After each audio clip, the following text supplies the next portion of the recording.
Un millionnaire voyageait en première classe avec son nouveau-né. Le bébé n'arrêtait pas de pleurer et tout le monde dans l'avion était agacé. Le père, fatigué et embarrassé, ne savait pas quoi faire. C'est alors qu'un enfant noir pauvre, assis à l'arrière, s'est levé. Et ce qu'il a fait a réduit tout le monde au silence. Ce n'est pas une histoire inventée, c'est l'histoire vraie de la compassion qui peut venir de l'endroit le plus inattendu. Parfois, ceux qui ont le moins sont ceux qui offrent le plus. Et ce jour-là, au milieu d'un vol de 6 heures, la différence entre l'argent et l'humanité a été exposée de la manière la plus claire possible. Richard n'avait jamais ressenti une telle impuissance de toute sa vie.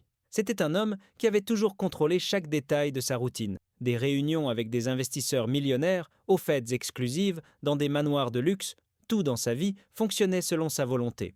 Son monde était conçu pour lui obéir. Mais maintenant, au milieu d'un avion à 10 000 mètres d'altitude, face à un groupe d'inconnus qui le regardaient avec haine, il se rendit compte que tout ce pouvoir ne servait à rien. Son fils Noah, âgé de seulement 5 mois, pleurait sans arrêt.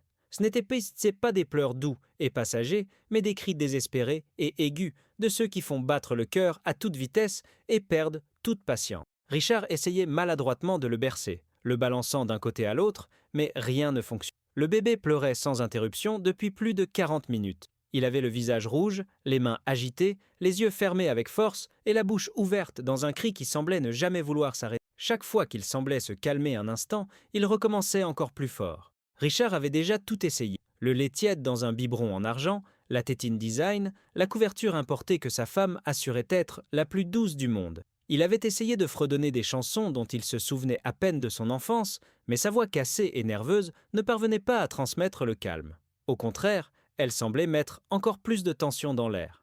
Les passagers de première classe ne cachaient pas leur malaise. Une femme élégante mit des écouteurs coûteux, mais lorsqu'elle remarqua que les pleurs traversaient même la musique, elle fit une grimace d'agacement et le regarda avec mépris. Un autre homme, en costume cravate, murmura à voix haute qu'il avait payé son billet trop cher pour supporter ce vacarme. Quelqu'un d'autre demanda à l'hôtesse de l'air de faire quelque chose, comme si les bébés avaient des interrupteurs magiques qui pouvaient être éteints d'une simple pression sur un bouton. Richard entendait chaque plainte, chaque soupir exagéré, et sentait son orgueil se briser en 1000 morceaux. Jusqu'à ce moment-là, il avait toujours pensé qu'être père était une question d'organisation et d'argent. Il avait engagé la meilleure nounou, acheté le meilleur lit, les meilleures formules, les poussettes les plus chères. Il avait délégué la plupart des responsabilités parce que son temps valait des millions par minute. Mais là, dans cet avion, il n'y avait ni nounou, ni assistant, ni aide extérieure. Il n'y avait que lui et son fils, et il était confronté à la vérité qu'il avait niée. Être père, c'était plus que donner des choses matérielles. C'était être présent, soutenir, faire preuve de patience. Et cette patience, celle qui ne s'achetait pas avec tout l'or du monde, était ce qui lui manquait le plus. La sueur coulait sur son... Il ôta sa veste élégante, desserra sa cravate, mais sa respiration restait haletante. Il regardait le bébé avec désespoir, le suppliant de se taire au moins un instant. Mais Noah ne s'arrêta pas. Il pleurait avec la force de quelqu'un qui demande de l'aide, avec le désespoir de quelqu'un qui souffre et ne sait pas comment l'exprimer. Richard pensa à sa femme, qui était restée à la maison pour se remettre, et à la façon dont elle parvenait toujours à calmer le bébé. Pourquoi n'y arrivait-il pas? Pourquoi, alors qu'il avait tout ce qu'il fallait, se sentait-il maintenant si petit et inutile? L'équipage tentait de servir de médiateur. Une hôtesse se pencha vers lui et lui demanda s'il avait besoin de quelque chose. Richard se contenta de secouer la tête, car il avait tout essayé. L'atmosphère devient insupportable. À l'arrière de l'avion, on entendait des commentaires, des rires nerveux, et quelqu'un s'est même exclamé « C'est pour ça qu'il ne faudrait pas laisser les bébés en première classe !» Chaque mot était comme un coup de poignard dans son orgueil. Richard, l'homme qui avait toujours été admiré et respecté, était désormais considéré comme un père incapable. Et le pire, c'est qu'il se sentait effectivement incapable. Les minutes semblaient interminables. Richard sentait qu'il était sur le point de pleurer avec son fils. Il ne s'était jamais permis de montrer sa faiblesse, mais à ce moment-là, son masque de sécurité s'effondrait. Tout l'avion était contre lui.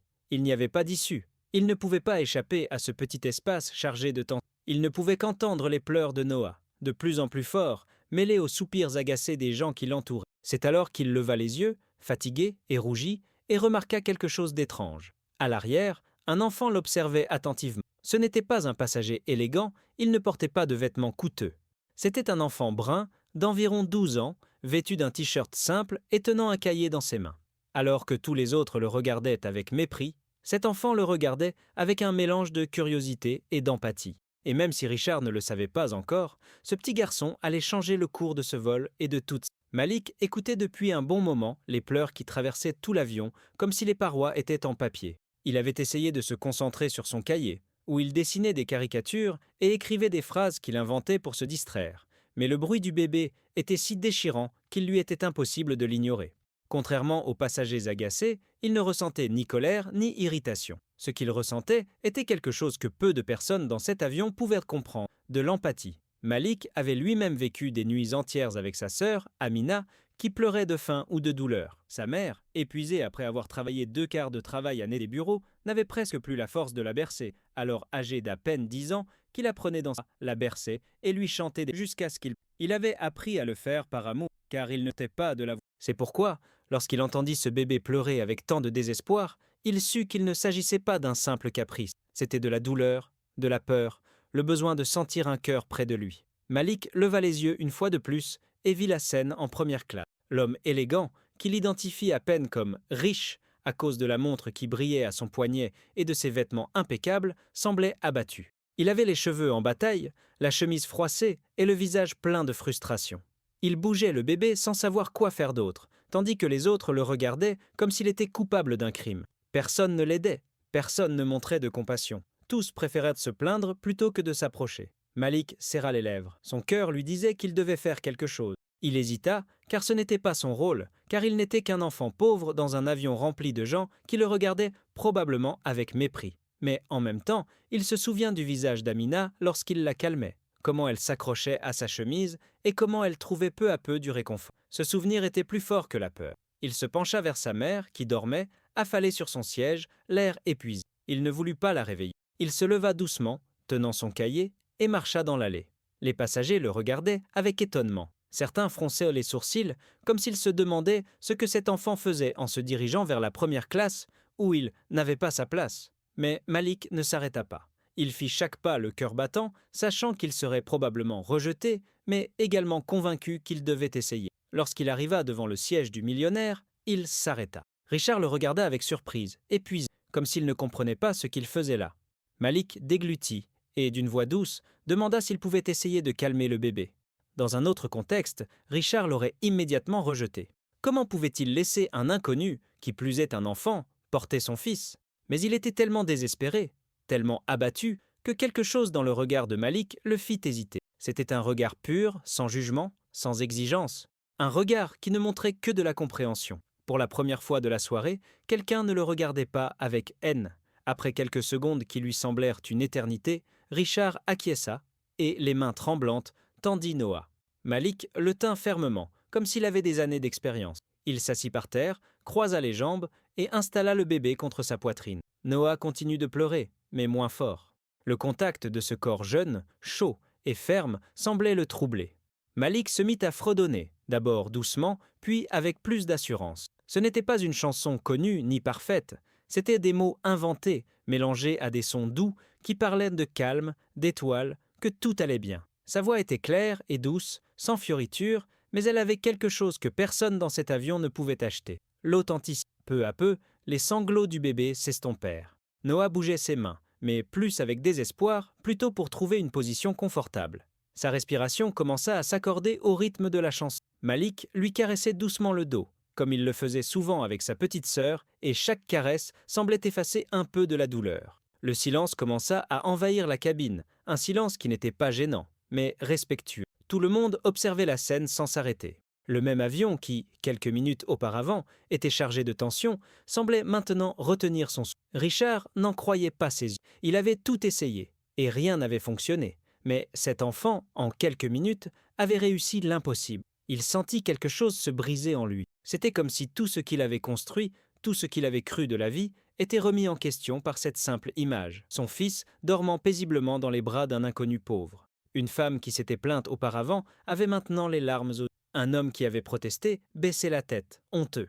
L'hôtesse de l'air, qui avait essayé de calmer les passagers, porta une main à sa bouche, émue. Malik ne cherchait pas à être reconnu. Il ne levait même pas les yeux pour voir les réactions. Il était concentré sur Noah, pour qu'il respire calmement, pour qu'il ressente la chaleur humaine dont il avait tant besoin. Pour lui, ce n'était pas un acte héroïque, c'était simplement la bonne chose. C'était ce qu'il avait fait tant de fois avec sa... Seulement, cette fois-ci, au lieu d'être dans un petit appartement aux murs humides, il le faisait devant des dizaines de personnes qui n'auraient jamais imaginé qu'un enfant comme lui puisse être la solution. Le contraste était brutal. Un millionnaire qui avait tout, incapable de calmer son propre fils, et un enfant pauvre qui, avec rien d'autre que sa voix et ses bras, réussissait ce qui semblait impossible. Et au milieu de ce paradoxe, tous les passagers ont été témoins de quelque chose que l'on voit rarement. L'humanité, dans son état le plus pur, sans barrière, sans classe sociale. Malik ne le savait pas, mais par ce geste, il changeait plus que la situation du vol. Il changeait le cœur d'un homme qui avait oublié ce que signifiait la vulnérabilité et, ce faisant, il enseignait à tout un groupe d'inconnus que parfois, ceux qui ont le moins sont ceux qui savent le mieux donner. Richard ne savait pas comment réagir. Il était assis son siège, le regard fixé sur son fils endormi dans les bras d'un enfant qu'il n'avait jamais vu de... Ce n'était pas un rêve, c'était réel. Noah, qui avait pleuré sans discontinuer pendant près d'une heure, respirait maintenant calmement, agrippé au t-shirt usé de Malik, comme si cet endroit était son refuge. Le millionnaire eut l'impression que le monde s'arrêtait. Pendant des années, il avait cru que tout pouvait se résoudre avec de l'argent, que tout problème avait un prix, que la vie était une équation où la seule chose qui comptait était ce qu'il pouvait payer.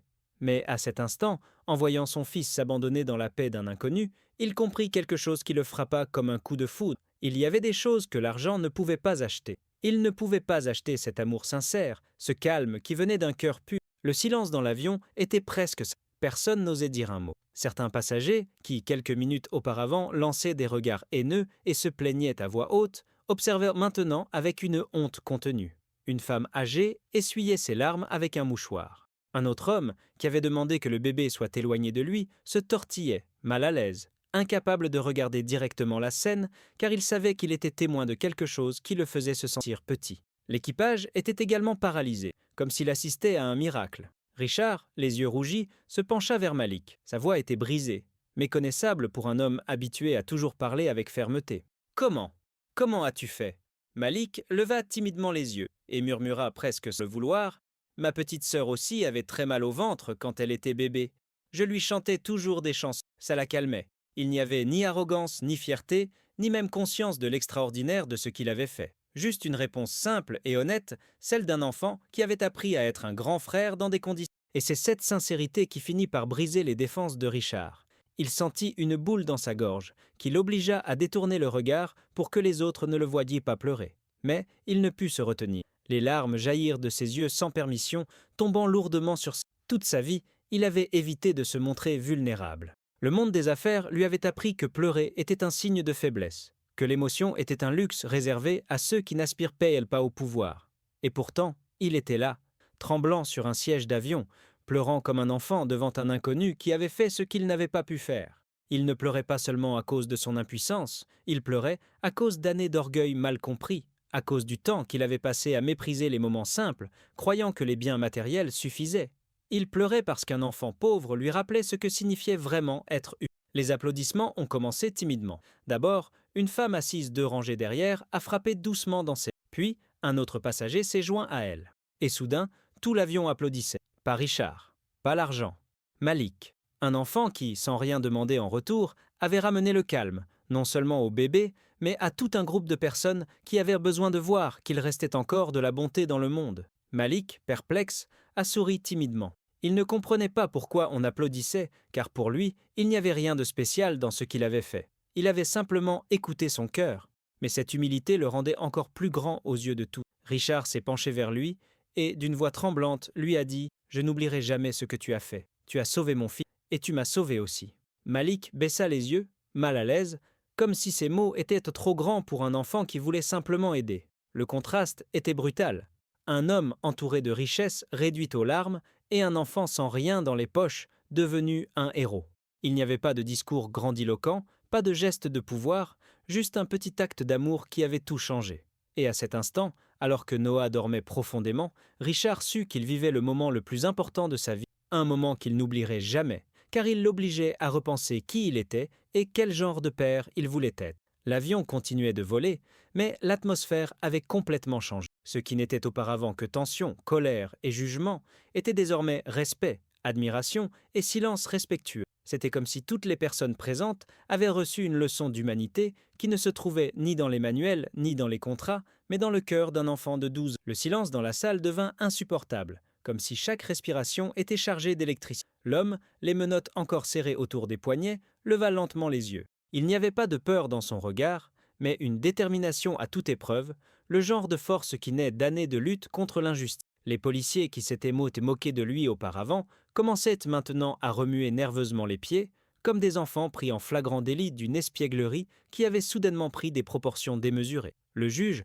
incapable de supporter la tension, s'éclaircit la gorge, essayant de reprendre le contrôle. Mais à ce moment-là, l'homme fit un pas en avant et sa voix résonna dans la salle d'audience avec une force que personne n'attendait. « Je ne suis pas le criminel que vous avez dépeint. Je suis le directeur du FBI de ce pays. Et je ne suis pas ici aujourd'hui pour me défendre, mais pour que justice soit faite. » Le murmure qui s'ensuivit fut assourdi. Les journalistes se levèrent immédiatement. Les appareils photos se mirent à crépiter comme des mitrailleuses de lumière et les personnes présentes écarquillèrent les yeux d'incrédulité. Les policiers qui l'avaient arrêté sans preuve reculèrent instinctivement, comme si cette révélation était un coup physique qui les avait terrassés. Le juge resta paralysé, les papiers dans ses mains se mirent à trembler, et sa voix, qui auparavant s'élevait avec arrogance, se transforma en un murmure incertain. « Le directeur du FBI » balbutia-t-il, incrédule. L'homme sortit lentement une carte officielle de sa poche intérieure, une pièce d'identité qui brillait sous les lumières blanches de la salle. Personne ne pouvait en douter. Le sceau du gouvernement, sa photo et son titre y étaient imprimés en lettres qui pesaient les plus lourds que n'importe quelle accusation. Les caméras de télévision se focalisèrent dos sur le badge, et la nouvelle commence à être diffusée en direct dans tout le pays. Des millions de personnes qui, jusqu'alors, ne savaient rien de ce procès, étaient désormais témoins d'un rebondissement des plus inattendus. Le silence fit place à une vague de réactions. Certains se prirent la tête entre les mains, d'autres applaudirent spontanément, et beaucoup pleurèrent, émus de voir un homme noir, humilié publiquement, se révéler être la plus haute autorité de l'une des institutions les plus puissantes du monde. Les policiers qui le traitaient auparavant comme un moins que rien transpiraient maintenant à grosses gouttes, conscients que chaque mot, chaque geste et chaque abus commis étaient sur le point d'être exposés devant toute la nation. Le directeur du FBI se tourna lentement vers eux, et son regard était plus tranchant que n'importe quelle sentence. Vous pensiez pouvoir manipuler la loi, vous moquer d'un citoyen sans défense et salir la vérité? Mais aujourd'hui, le pays tout entier verra ce que vous avez fait. Vous m'avez sous-estimé, mais vous avez aussi sous-estimé la justice elle-même. Chaque mot transperçait les personnes présentes comme un couteau. Les policiers baissèrent la tête, essayant d'éviter les caméras, mais c'était inutile. Ils étaient désormais le visage de la corruption et du racisme qu'ils avaient tant essayé de cacher. Soudain, le procureur général se leva, désespéré, et tenta de reprendre le contrôle de la situation. « Objection, votre honneur, c'est inadmissible, vous ne pouvez pas. » Mais sa voix fut brusquement coupée par le directeur, qui n'avait pas besoin de crier pour imposer le silence. « Ce qui est inadmissible, c'est que vous ayez laissé ce procès aller aussi loin, sachant que les preuves étaient fausses et que tout reposait sur des mensonges. Ce qui est inadmissible, c'est que des hommes qui ont juré de protéger la loi l'utilisent que comme une arme contre des innocents. Aujourd'hui, vos noms resteront gravés dans les mémoires comme un exemple de ce qui ne doit jamais se reproduire. » Les mots résonnèrent sur les murs du tribunal, tandis qu'un frisson parcourt chaque recoin. Les personnes présentes ne pouvaient détourner le regard. C'était un moment historique. Non seulement un homme se défendait, mais un symbole de résistance, de dignité et de vérité émergeait au cœur d'une institution qui avait voulu l'écraser. Les policiers ont tenté de parler, mais leurs voix se sont noyées dans les sceaux et la peur. Le juge, complètement déconcerté, a compris qu'il n'avait plus le pouvoir entre eux. L'autorité dans cette salle appartenait uniquement à l'homme qui avait été traité comme un moins que rien, jusqu'à ce qu'il révèle qu'il était tout. Puis, comme s'il avait attendu ce moment toute sa vie, le directeur du FBI tendit ses mains encore marquées par les menottes. « Enlevez-les », ordonna-t-il calmement.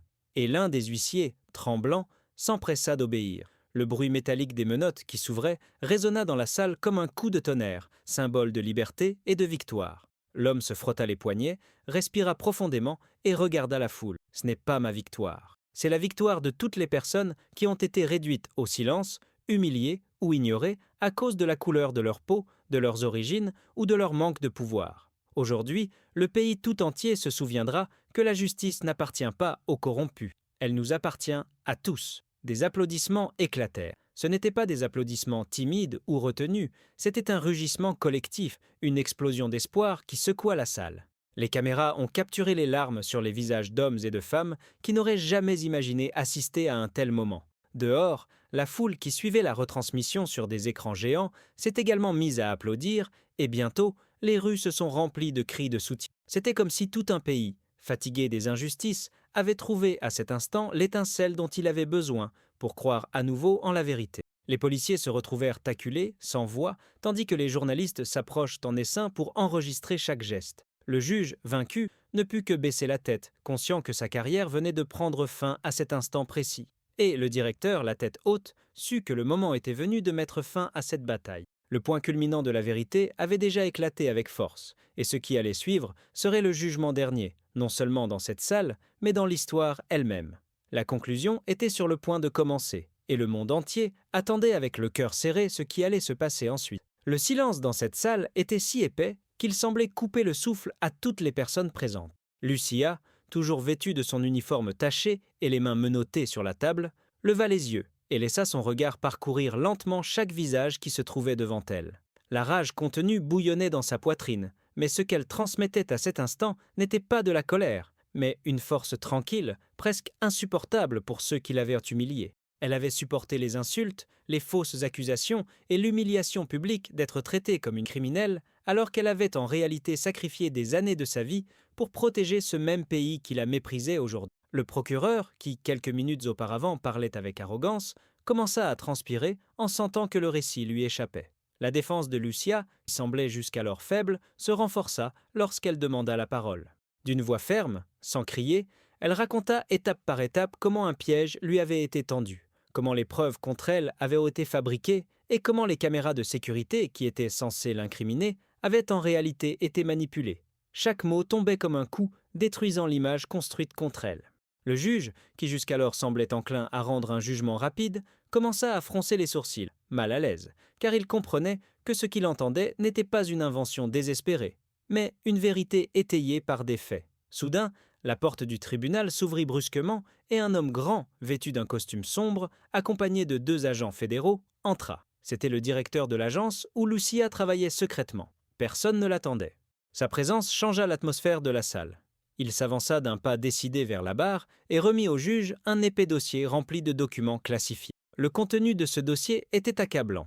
Des preuves irréfutables de l'opération secrète dans laquelle Lucia était infiltrée, des ordres signés par des hauts responsables et des enregistrements montrant comment plusieurs officiers corrompus avaient manipulé des preuves pour protéger leurs propres crimes. À ce moment-là, les visages des policiers qui l'avaient injustement arrêté se décomposèrent complètement, ce qui, quelques minutes auparavant, semblait être une victoire écrasante contre une femme sans défense, se transformait en un miroir reflétant toute leur pourriture. Le public dans la salle, qui avait murmuré contre elle, se tut. Personne ne savait comment réagir. Lucia n'a pas baissé les yeux un seul instant. Elle avait attendu ce moment avec le cœur déchiré, craignant qu'il n'arrive jamais, et maintenant qu'il se produisait, elle ne voulait pas perdre une seconde.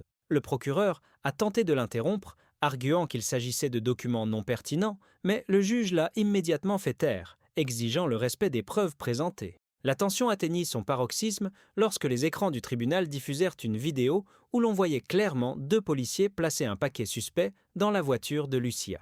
La salle entière éclata en cris étouffés et en exclamations. Ceux-là même qui l'avaient insulté quelques heures auparavant n'en croyaient pas leurs yeux. C'était la preuve définitive. Le juge, pâle, ordonne l'arrestation immédiate des agents impliqués. Le coup de marteau résonna avec force, marquant non seulement un tournant dans le procès, mais aussi le début d'un revirement que personne n'avait imaginé. Lucia ferma les yeux un instant, laissant une larme couler sur sa joue. Mais ce n'était pas une larme de défaite, c'était une larme de soulagement, de justice qui frappait enfin à sa porte. Pourtant, elle savait que ce n'était pas la fin. Ce n'était que le début d'une guerre plus grande. Car démanteler ce réseau de corruption signifiait affronter des ennemis puissants, prêts à tout pour ne pas perdre leurs privilèges. Cependant, pour la première fois depuis longtemps, elle sentit qu'elle n'était pas seule. Le silence qui suivit dans la salle n'était plus celui du mépris, mais celui du respect. Tout le monde comprenait que cette femme qu'ils avaient voulu détruire était beaucoup plus forte qu'ils ne l'avaient jamais imaginée. Et à ce moment-là, alors que le juge demandait une suspension d'audience pour évaluer les nouvelles preuves, Lucia prit une profonde inspiration et se prépara. Car elle savait que le pire était encore à venir. La salle d'audience, qui quelques instants auparavant était un volcan de tension, était plongée dans un silence lourd, presque révérencieux. Personne n'osait bouger, ni même murmurer, comme si la gravité de ce qui venait de se passer avait paralysé tout le monde. Le juge, encore essoufflé par le choc de la révélation, frappa fort avec son marteau, mais cette fois-ci non pas pour imposer son autorité, mais pour reprendre le contrôle de lui-même. Ses yeux, qui quelques minutes auparavant reflétaient que la dureté et le dédain, semblaient maintenant vitreux, remplis d'une peur qu'il ne pouvait plus cacher. L'homme qu'il avait tenté d'humilier, celui qui avait été traité comme un simple accusé parmi d'autres, se tenait devant lui comme le véritable poids de la justice. Un procureur des États-Unis avec la loi et la vérité de son côté. Les policiers qui avaient participé à cette mascarade baissèrent la tête, essayant d'échapper au regard fulminant de la salle. Le public, composé de membres de la famille, de journalistes et de citoyens curieux, rompit finalement le silence par des murmures chargés d'incrédulité. Certains se couvraient la bouche, d'autres secouaient la tête comme s'ils ne pouvaient croire qu'ils avaient assisté à un tel spectacle. Le procureur lui-même, d'une voix ferme mais sereine, a clairement indiqué qu'il ne cherchait pas à se venger, mais à obtenir justice, et que chaque acte raciste, chaque abus de pouvoir, chaque manipulation du système aurait des conséquences. C'est à ce moment-là que tout le monde a compris qu'il ne s'agissait pas d'une simple audience, mais d'un tournant, d'un rappel que la vérité finit toujours par s'imposer, même dans les endroits les plus sombres. En sortant du tribunal, la tête haute, il a reçu les applaudissements spontanés de ceux qui avaient compris qu'ils avaient été témoins ce jour-là de quelque chose de plus grand qu'un procès. Ils avaient vu comment la dignité d'un homme pouvait faire tomber la corruption et les préjugés par la seule force de la vérité. Et ainsi, entre regards respectueux et larmes contenues, une leçon qui résonnera bien au-delà de ces murs est restée gravée dans les esprits. Ne sous-estimez jamais quelqu'un en raison de la couleur de sa peau ou de son apparence, car derrière celle-ci peut se cacher une force capable de toucher. Pour ne pas manquer d'autres histoires comme celle-ci, laissez un « j'aime » si cette histoire vous a touché. Et dites-nous dans les commentaires d'où vous nous regardez.